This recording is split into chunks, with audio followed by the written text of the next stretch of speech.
한국은 세계에서 가장 앞선 디지털 및 금융 중심지라고 볼 수가 있는데요.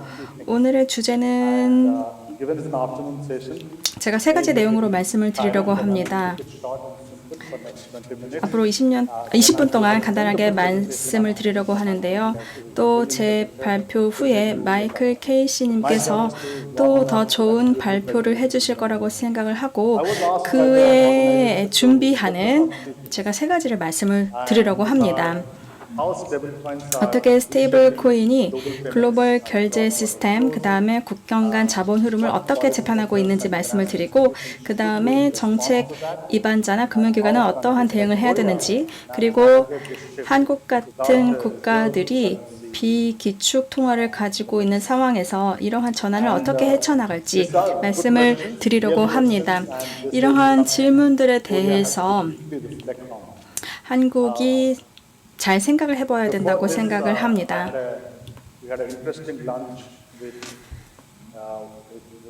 오찬을 가지면서 발표자 여러분들의 다양한 스테이블 코인에 대한 의견도 들을 수가 있었습니다. 네, 현실이 그렇습니다. 실제로 스테이블 코인에 대해서 진지하게 의심을 갖고 있는 분들도 있고, 그 다음에 또 스테이블 코인에 대해서 결제의 미래이다. 특히 국경 간 결제에서 그럴 것이다. 이렇게 말씀하시는 분들도 있습니다. 그러면 어떤 우려와 또 어떤 기회가 있는지 모두 말씀을 드려보겠습니다. 일단 우려부터 살펴볼까요? 제가 간략하게 설명을 드려서 여러분들이 또 잘 이해할 수 있도록 한번 해보겠습니다. 일단 통제에 대해서 많은 분들께서 우려를 하고 계신데요. 한 나라에서 외국 화폐 기반의 스테이블 코인을 사용하기 시작을 하면은 중앙은행은 당연히 문제가 생길 수밖에 없습니다. 자신들의 통화 정책에 대한 통제권을 잃게 되는 것이고요. 금리 결정을 해도 다른 영향을 미칠 것이고, 유동성이라는 것은 추적이 어려워질 겁니다.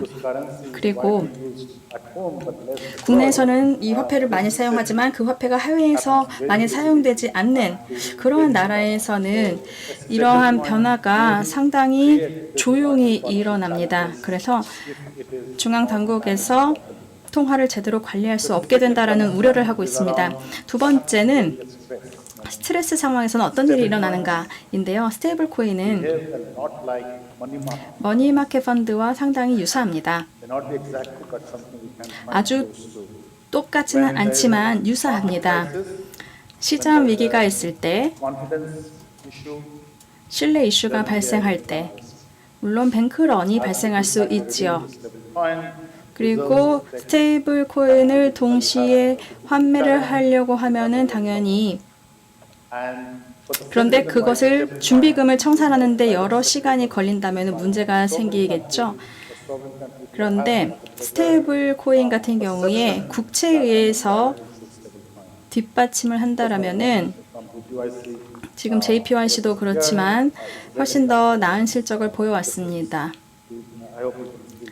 그리고 오후에 JPYC 대표님께서 더 자세하게 설명을 해주실 거라고 생각을 합니다. 세 번째는 뱅킹 시스템에 관련된 우려입니다. 오늘 오찬에서 제가 오전 기조연설자님의 우려도 듣기를 했지만 대규모 자금이 은행 예금에 가는 것이 아니라 스테이블 코인 준비금으로 들어가게 된다라면은 은행은 대출할 자금도 줄어들고 신용도 축소되고 그렇게 되면 중소기업에 타격이 될 수 있습니다. 스테이블 코인은 1대1로 매킹을 하고 있기 때문에 신용을 확대할 수 있는 그 여력이 줄어드는 것입니다. 물론 이게 얼마만큼 큰 영향을 미칠까에 대해서는 아직까지도 많은 토론이 이어지고 있습니다. 소비자들의 행동이 어떻게 바뀔 것인가에 대해서도 많은 논의가 이루어지고 있습니다. 그 다음에 네 번째, 인프라 의존성에 관련된 우려도 상당히 큽니다. 전통적으로 결제 레일을 한 관할권이 만들고 감독을 하면은 관련된 규칙, 그러니까 준비금이나 데이터 또 접근에 관련된 그 규칙은 그 관할권이 정하는데요. 국경 간 금융 인프라와 관련해서 이것도 마찬가지인데 지금은 스테이블 코인이 아주 확장되고 있는 상황입니다. 그렇기 때문에 이 10년 전보다 더 즉각적인 설계 문제를 저희가 갖고 있습니다.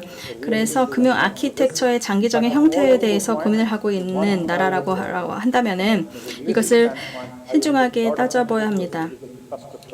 인프라에 대해서 우리가 정말로 신중하게 생각을 해봐야 되는데요. 특히 규제와 관련해서는 이러한 인프라 관련 논의도 살펴봐야 합니다. 그 다음에 다른 쪽, 그러니까 스테이블 코인에 대해서 이것이 모든 것을 바꿀 것이다. 그 기회에 대한 논거도 조금 살펴보겠습니다. 지금 해외 자금 이동을 살펴보면 지금 송금 수수료가 6.5% 정도가 됩니다. 서울에서 자카르타까지 송금을 하면은 최대 5일까지 걸릴 수가 있고요.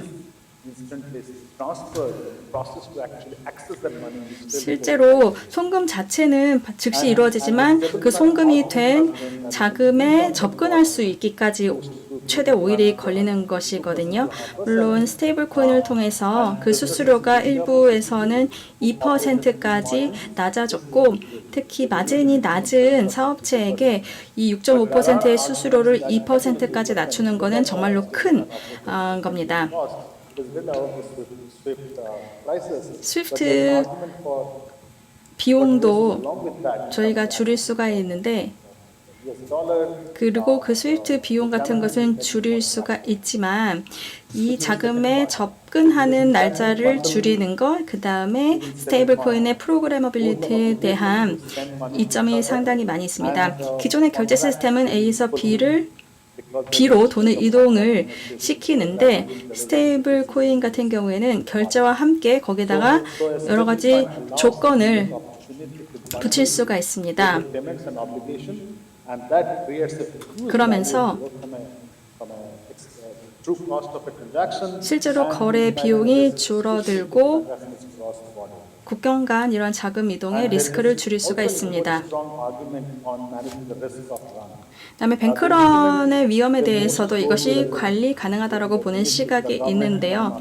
정부 머니마켓 펀드, 그러니까 이런 경우에는 현금이나 단기 국채로 지지가 되는데 실제로 이게 스테이블 코인이랑 가장 유사한데 2008년이나 아니면은 여러 경제 위기를 무사히 넘겼습니다. 그래서 뱅크런 리스크를 상당히 줄일 수가 있었고 그다음에 마지막으로 채택에 대해서 조금 말씀을 드리겠습니다. 중소기업들은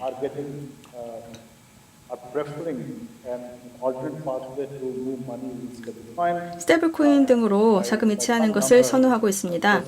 수치상 말씀을 드리면은 2023년에는 1억 달러가 안 됐는데 지금은 한 달에 60억 달러 정도로 늘어났습니다. 그래서 기업들이 스테이블 코인에 대해서 많은 관심을 가지고 있고 채택을 하고 있고 JP 모건도 마찬가지로 이러한 결제를 이행할 수 있는 레일을 만들고 있습니다. 그래서 이제는 이러한 채택을 누가 선도하는가인데요. 제가 양쪽 주장을 다 들어봤을 때에 물론 그러한 우려가 현실적으로 있는 것은 맞습니다.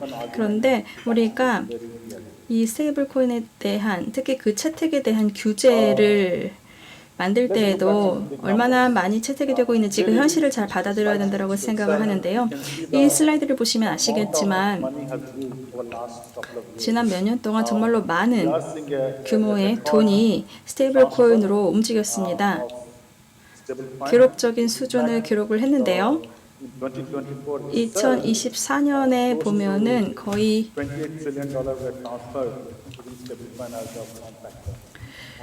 공급망으로 봐도 거의 3천억 달러에 달하고 있고 마스터카드나 비자의 연간 합산 규모가 특히 이체 규모로 봤을 때 2024년은 이제 스테이블 코인이 27.6조 달러였는데 비자와 마스터카드를 합한 것보다 더 높은 수준을 기록을 했습니다.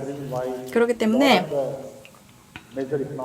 많은 경제 블록에서 이제 스테이블 코인을 자산군으로 인정을 하고 이제 미국도 아시겠지만 지니어스 법을 통해서 스테이블 코인 관련 규제의 명확성을 더하고 있고 지금 유로나 아니면은 일본의 엔화, 아까 JPYC도 말씀을 드렸지만 스테이블 코인을 상업적으로 배포하는 거에 적극적으로 임하고 있습니다. 그리고 일본의 JPYC는 세계 최초의 완전 인가된 민간 스테이블 코인 발행자이고요. 미국 달러가 아닌 이제 일본 엔화를 바탕으로 해서 그리고 중국에서도 다중 CBDC 플랫폼인 엠브리지를 발전시키고 있고 라틴 아메리카 또 아시아 시장에서도 이미 스테이블 코인을 통해서 규제가 잘 되고 있는 스테이블 코인을 활용한 국경 간 무역이 이루어지고 있습니다. 그래서 지금 말씀을 드렸지만 앞으로 스테이블 코인은 차세대 금융 질서를 이제 만들게 될 것이다 이렇게 생각을 하고 있습니다. 스테이블 코인이라는 용어 자체는 저는 잘못된 마케팅 용어라고 생각을 합니다만 그래서 용어가 바뀌어야 된다고 생각을 하지만 어쨌든 그러한 미래가 밝다고 생각을 합니다. 그러면 앞으로 어떤 상황이 만들어질까요?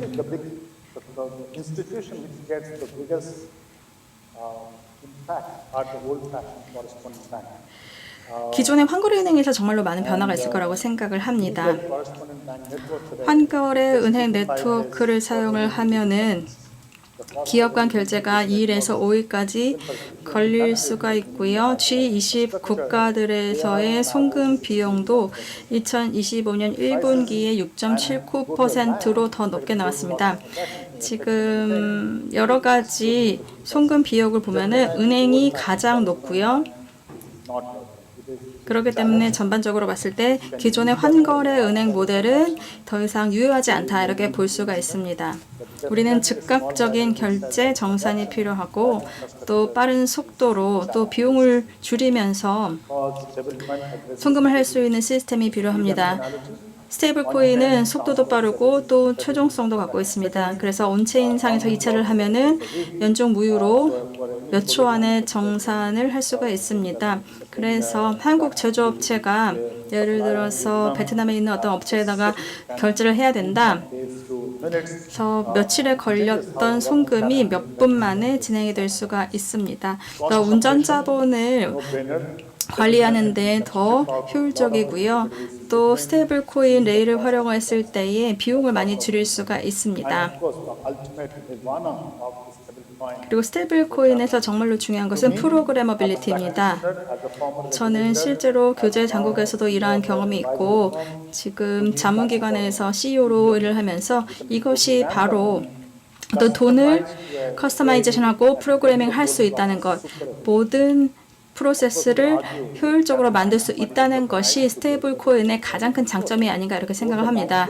물론 은행의 예금을 토큰화해서 할 수도 있겠지만 그 돈을 토큰화하는 것에 원칙이 이 프로그래머빌리티가 있을 때 정말로 큰 힘을 발휘할 수 있다고 생각합니다.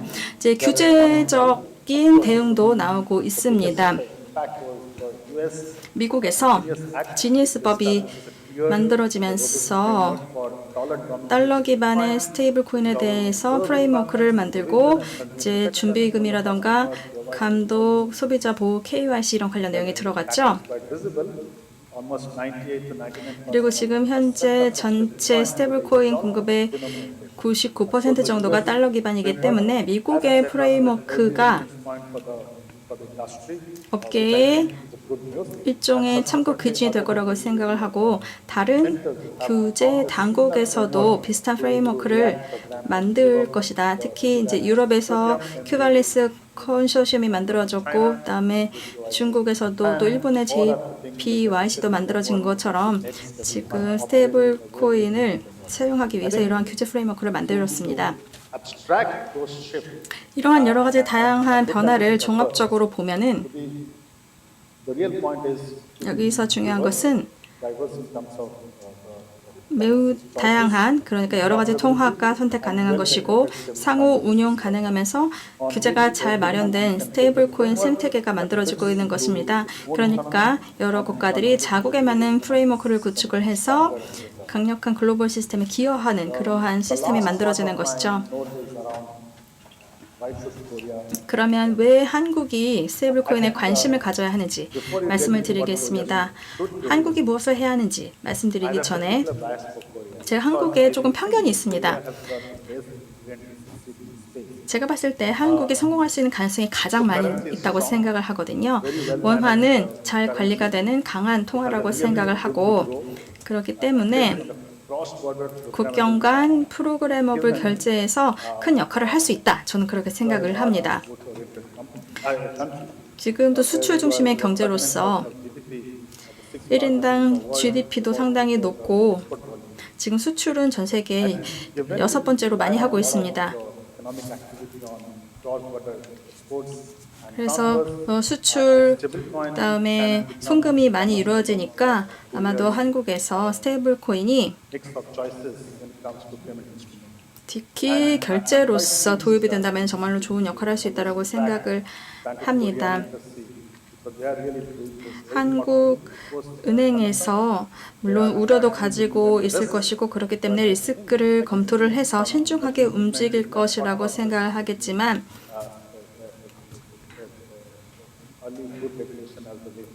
앞으로 조만간 적절한 규제를 만들 수 있을 거라고 생각을 합니다. 그리고 제대로 한다면 한국의 수출 경제, 특히 한국의 중소기업에 많은 도움이 될 것이라고 생각을 합니다. 그래서 규제만 잘 마련된다라면은 그리고 작년에 관련된 예를 들어서 가상자산 사업자 프레임워크가 만들어졌던 것처럼 한국이 앞으로 스테이블 코인과 관련해서 많은 기회를 차지할 수 있을 거라고 생각을 합니다. 제가 오늘 이 자리를 통해서 한국이 구체적으로 무엇을 하면 좋을지 5가지 과제를 좀 말씀을 드려보겠습니다.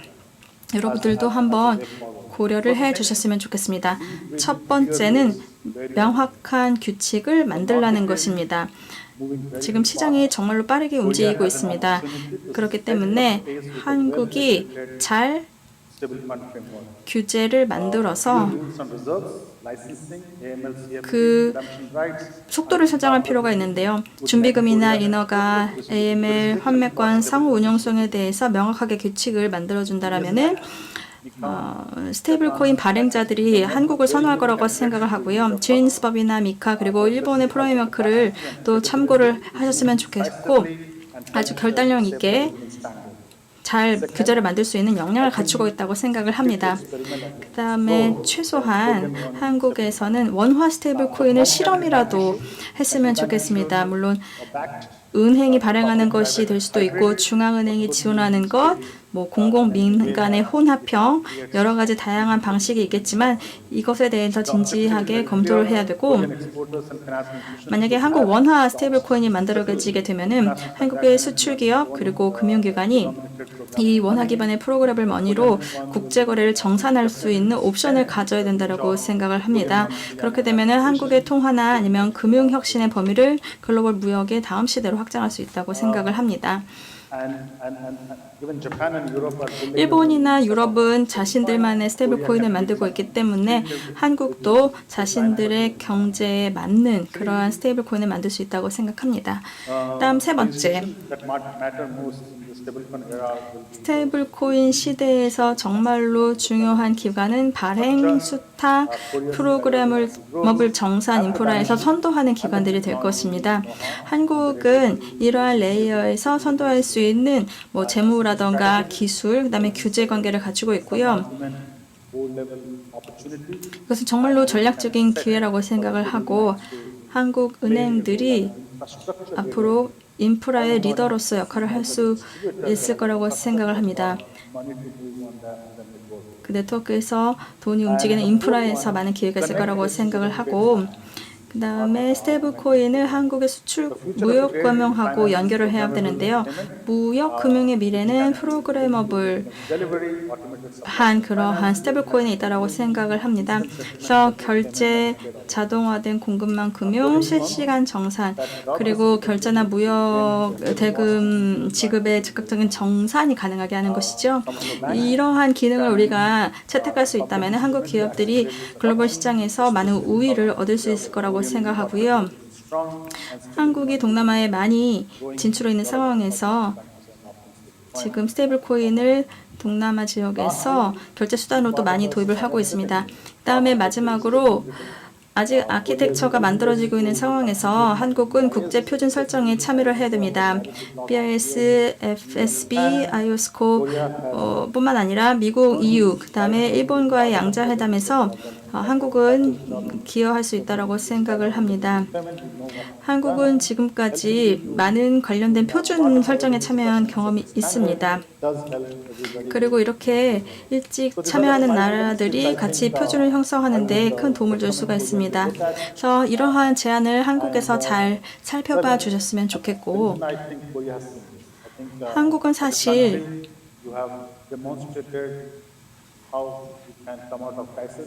위기를 잘 견뎌낸 그리고 빨리 위기에서 탈출한 그러한 경험이 있습니다. 훌륭한 인프라를 가지고 있고 지금 물론 우리에게 다가오는 변화는 그 모양은 다를지 몰라도 제가 봤을 때 한국은 이 프로그래머블한 원리에서 그 기술력을 바탕으로 해서 그 다음에 강력한 수출 시장을 바탕으로 해서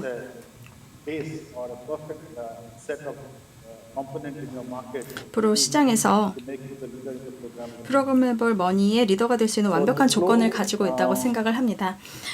네, 그러면 결론입니다. 제가 처음에 아까 말씀을 드렸던 것처럼 우리 앞에 실질적인 기회가 있습니다. 스테이블 코인은 정말로 진정으로 새로운 이득을 많이 가져올 수 있다고 생각합니다. 결제와 무역 정산을 하나의 레이어로 통합하는 것인데요. 메시징 시스템은 지난 세기에 만들어졌었죠. 이것을 온체인으로 옮기는 것이 앞으로 우리가 나가는 방향이라고 생각을 합니다. 강력한 규제 기반이 꼭 필요합니다. 이러한 규제는 우리가 피할 수 있는 것이 아닙니다.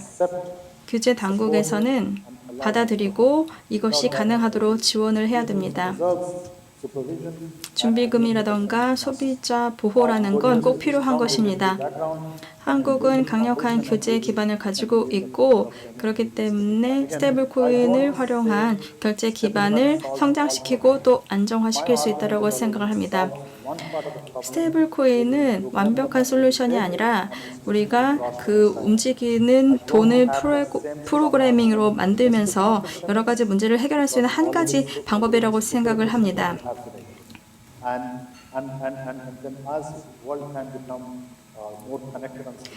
지금 스테이블 코인을 통해서 세계가 연결이 되고 이것이 상호 운용성을 갖고 우리가 그러한 표준을 만드는 데에 참여하게 된다면 이미 지식도 있고 기술도 완성되어 있고 규제도 잘 마련을 한다라면은 큰 변혁이 시작될 수 있을 거라고 생각을 합니다. 저희 GFTN에서는 많은 국가들이 이러한 부분에서 여러 가지를 시도할 수 있도록 돕고 있고 한국과 또 한국의 여러 기관들과도 협력을 하고 있습니다.